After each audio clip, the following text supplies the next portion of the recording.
the son of the desert planet Kuros. 9 was cruel. It burned the land without mercy. The sand was so hot that even metal would crack under it. A small dragon child walked alone. His steps were slow. Each step felt heavier than the last.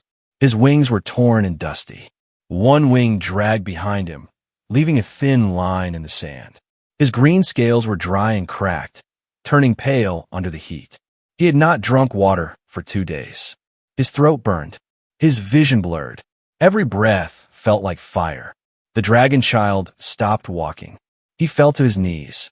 The world spun around him, but then he saw something strange. A human.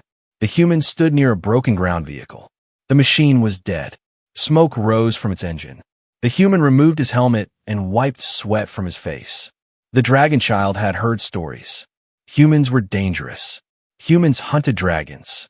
Humans feared dragon fire. But this human looked tired. Not angry. Not cruel. Just exhausted. The dragon child tried to stand again. His legs failed him. He collapsed face first into the sand. The human noticed movement. He turned slowly. His hand moved toward his weapon, then stopped. It was not a monster charging at him.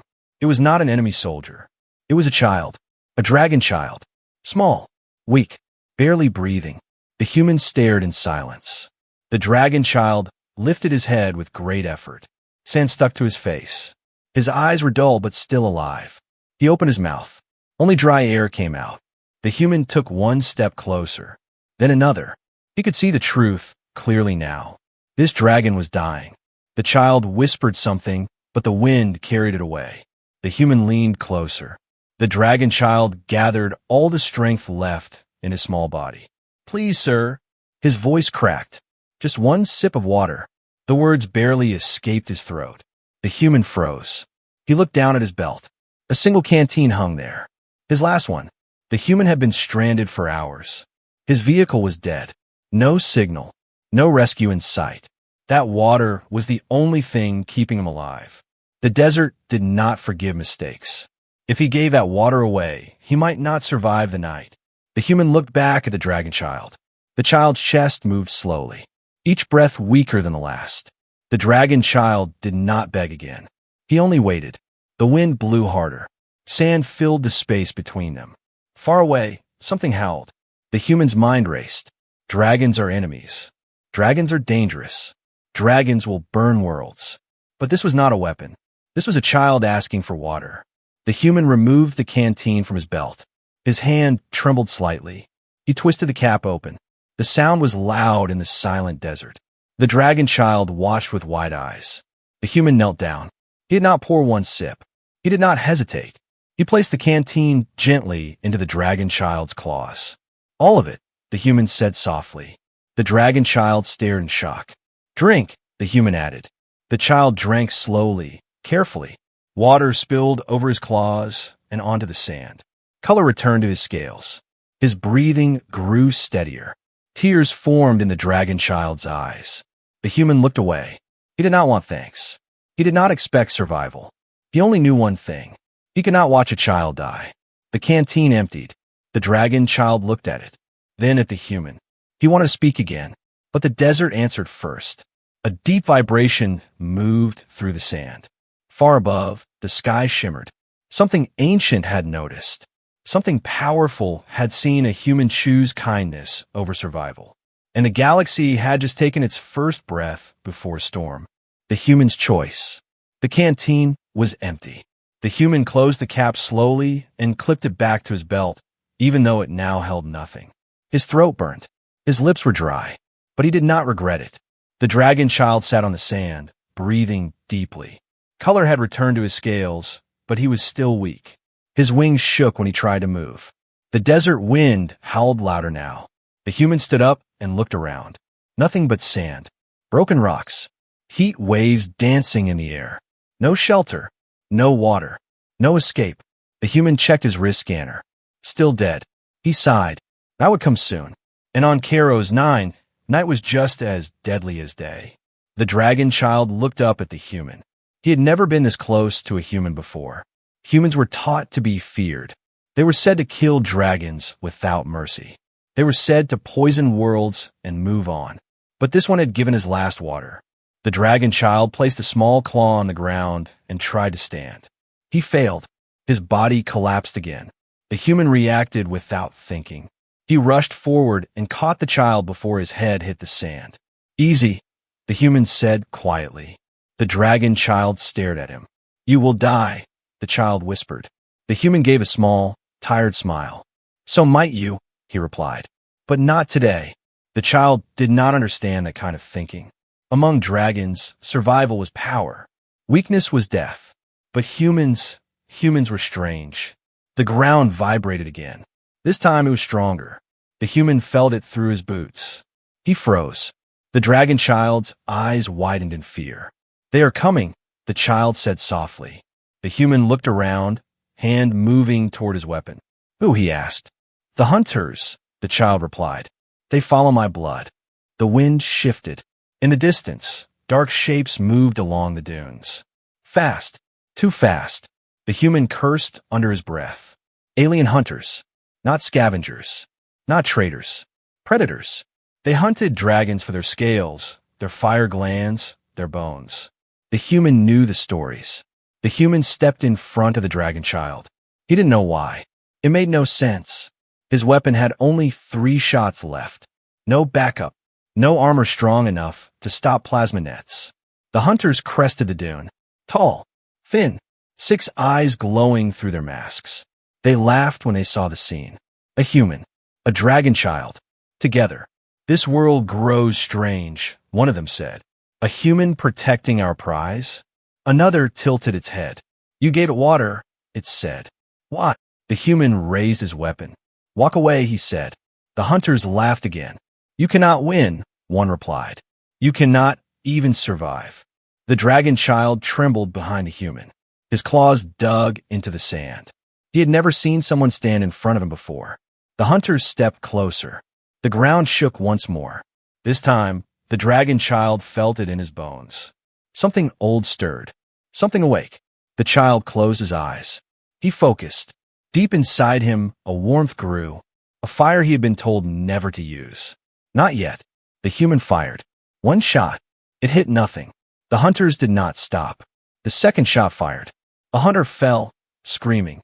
The others paused. The human's hands shook. 1 shot left. The dragon child screamed. The sound was sharp and high, cutting through the desert air. The sand lifted around them. The sky darkened. Far away, very far away, something heard that scream. The hunters stepped back. "This is wrong," one said. The dragon child glowed faintly now. Cracks of light ran through his scales like fire under stone. The human turned, shocked. "What are you doing?" he asked. The child opened his eyes. "They heard me," the child whispered. "Who?" the human asked. The dragon child looked up at the sky. "My mother." The ground roared. The hunters panicked. "This hunt is cursed," one shouted. The human grabbed the dragon child and pulled him close. Above them, clouds twisted into a massive spiral. A shadow moved inside it, not falling, descending. Slow, heavy, unstoppable. The desert, the hunters, the human. All of them felt the same thing. Fear. The human realized the truth too late. He had not saved a weak child. He had protected a living signal. And the galaxy was about to learn what that meant. The blood that answered. The sky was no longer blue. Dark clouds twisted like a living thing above the desert. The air became heavy. Even the wind stopped moving. The hunters backed away slowly. Their weapons shook in their hands. This was not in the contract, one of them said. The human tightened his grip around the dragon child. The child felt warm now. Too warm. Light leaked from the cracks between his scales. Not fire. Something deeper. The human could feel it through his gloves. Power. The ground split open near the hunters. Sand collapsed into glowing cracks. One hunter dropped to its knees. "This is royal blood," it whispered in fear. The human heard that. "Royal?" he asked. The dragon child did not look at him. He stared at the sky. "My mother told me to hide," the child said softly. "They killed my father. They burned our nest." The human swallowed hard. The shadow in the clouds grew larger. Wings stretched inside the storm, blocking the light of the sun. The hunters turned to run. Too late. A roar rolled across the desert. Not loud. Heavy. It pressed down on the world like a mountain. The human felt his knees shake. The dragon child lifted one claw and pointed at the sky. She comes, he said. The storm opened. A massive shape descended slowly, calmly. A dragon. Not like the child. This one was ancient.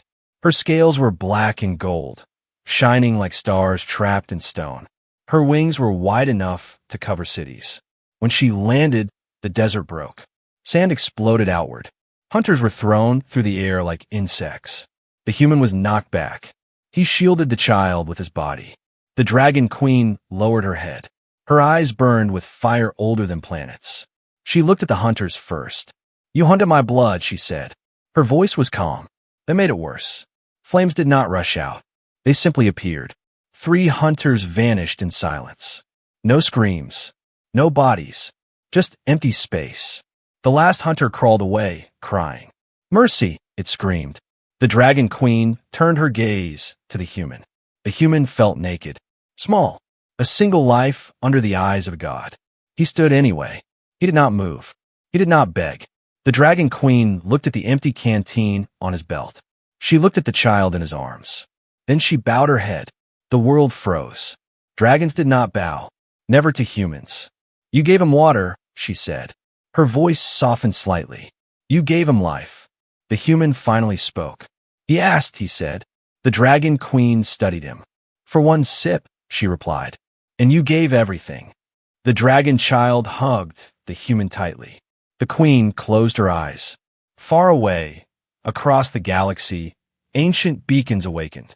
Dragon cities stirred. Old enemies listened. The balance shifted. The dragon queen lifted her head. "From this moment," she declared, "humans are no longer prey." The sky cleared. The storm faded. The desert was silent once more. The human exhaled slowly. He had survived, but he knew the truth now. This choice would follow humanity forever. And the galaxy would never forget the day a human shared his last water. When the galaxy noticed, silence did not last long. High above the desert, far beyond sight, signals were moving. Fast. Ancient dragon beacons woke up one by one. For centuries, they had slept. Now, they burned bright again. Other races noticed. Pirate clans paused their raids. Empire fleets slowed their jumps. Even the cold machine worlds turned their sensors toward Karos 9. Something had changed. On the desert surface, the human stood still. The dragon queen towered over him. She lowered her massive head closer. "You fear me," she said. The human nodded once. "Yes," he answered honestly. The dragon queen watched him carefully. "But you did not run," she said.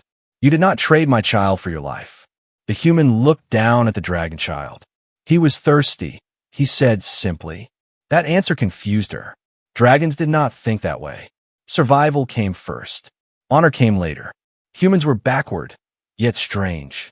The queen turned her head toward the sky. "They will come," she said. "Who?" the human asked. "Everyone," she replied, as if the universe answered her words. A sharp sound cut through the air. A ship broke atmosphere. Then another. Then many more. Alien warships appeared in the sky, surrounding the desert. Red symbols flashed across their hulls. Dragon hunters. Mercenary fleets. Empire scouts. They had all followed the signal. The dragon child trembled. "They want me," he whispered. The human stepped forward again. His weapon was empty now, but he raised it anyway. The dragon queen noticed. She smiled. A terrible smile. "You still stand," she said. Even now, the sky lit up. A warning blast struck the sand near them. A voice echoed from above. "Dragon Queen," the voice said, amplified and cold. "Surrender the child. This planet is under imperial claim." The human looked up. He recognized the symbol. The Orion Dominion. They erased worlds for less. The Dragon Queen laughed. The sound cracked the air. "This planet," she said, "is beneath my wings." Her wings spread wide. The sky darkened again. Heat rolled outward. Ships trembled. Alarms screamed. The Empire's ships pulled back, but did not flee. They believed numbers meant safety. They were wrong. The human felt the dragon child grip his arm. "Sir," the child said, "they will kill you."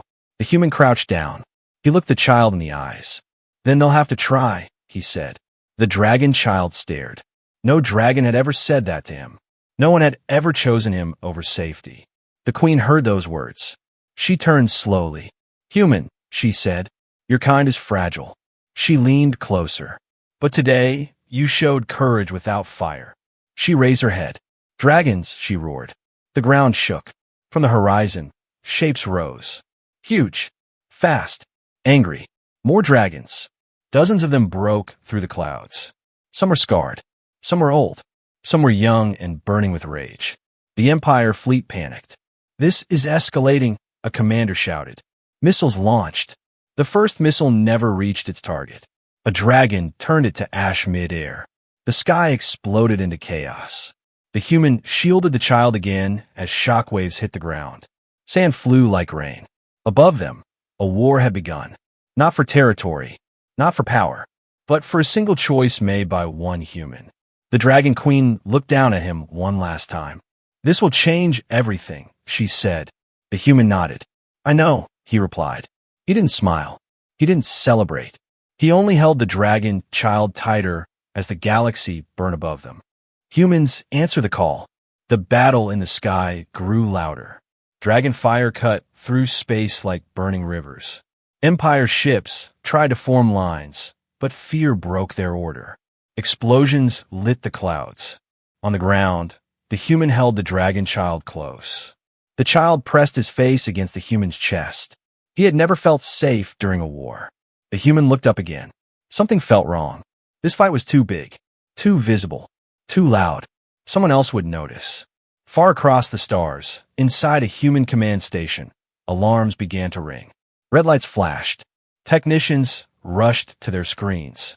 Unknown energy surge detected. One shouted.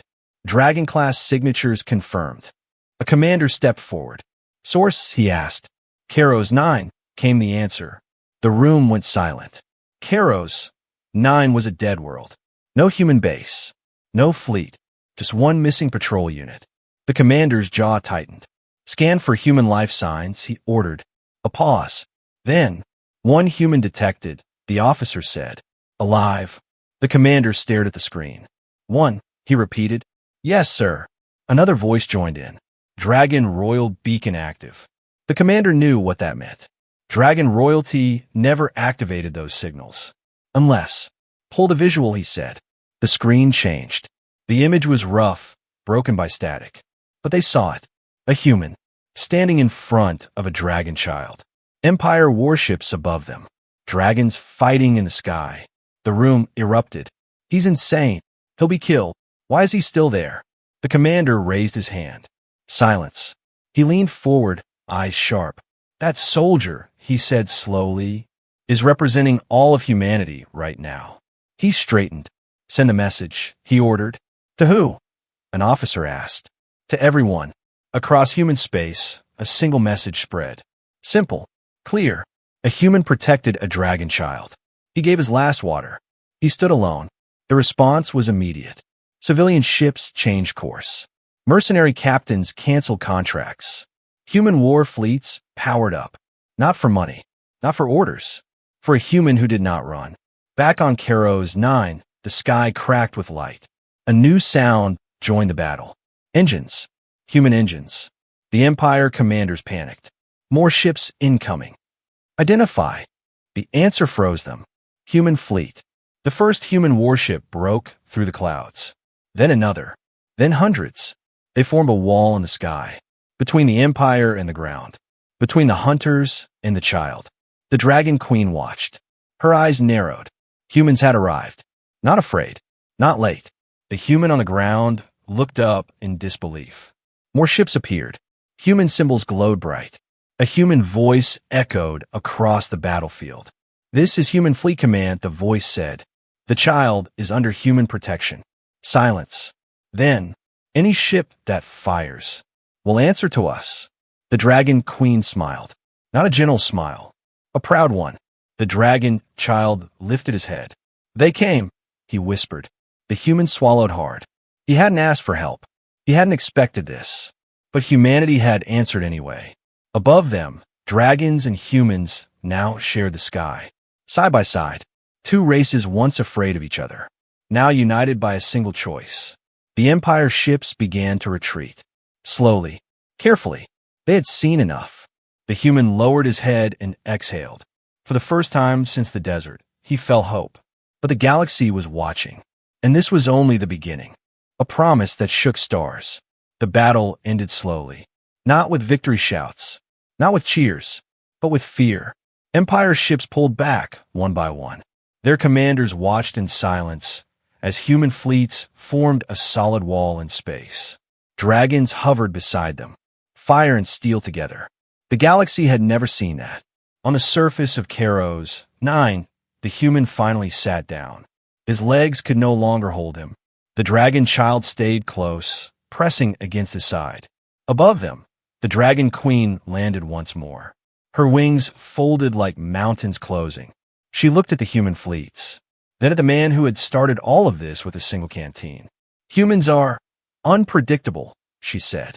The human looked up, tired eyes meeting ancient ones. So are dragons, he replied. The queen studied him carefully. You could have walked away, she said. You would have lived. The human shook his head. I would not, he said simply. The dragon queen was silent. Then she did something no dragon had done in thousands of years. She lowered herself, not bowing, but kneeling. The dragon child gasped. Dragons froze in the sky. Human commanders stared at their screens in shock. The queen spoke, her voice calm but loud enough to reach ships in orbit. Today, she said, a human chose life over fear. She turned her gaze to the stars. For this, dragons will remember. Across the galaxy, old enemies listened. Pirate kings, empire rulers, silent watchers beyond the rim. The message spread fast. Dragons kneel to no one. Except today. The dragon queen faced the human again. My child lives because of you, she said. My kind will not forget this debt. She raised her head. From this moment, she declared, no dragon will hunt a human. No dragon will burn a human world. Gasps echoed across comm channels. The human fleets went silent. The Empire fleets trembled. The dragon child looked up. What about him? He asked softly. The queen smiled at her child. He is under my wing, she said. And under humanity's. The human felt his throat tighten. He had never asked for protection, but he had earned it. A human commander's voice came through the comm. This is Fleet Command, the voice said. Dragon Queen, humanity accepts. No long speeches. No demands. Just acceptance. The Queen nodded. Then hear this, she said. If humanity is threatened, Dragonfire will answer. The words spread like wildfire. Treaties broke overnight. Wars paused. Predators reconsidered their plans. The galaxy shifted. Slowly. Forever. The human stood up again. Pain filled his body, but pride filled his chest. He looked down at the dragon child.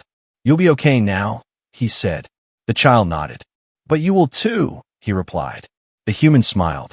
He wasn't sure if that was true, but for the first time, he believed it might be. High above, human ships and dragons held position together. A warning to the galaxy. A promise written in fire and steel. And everyone understood one thing now.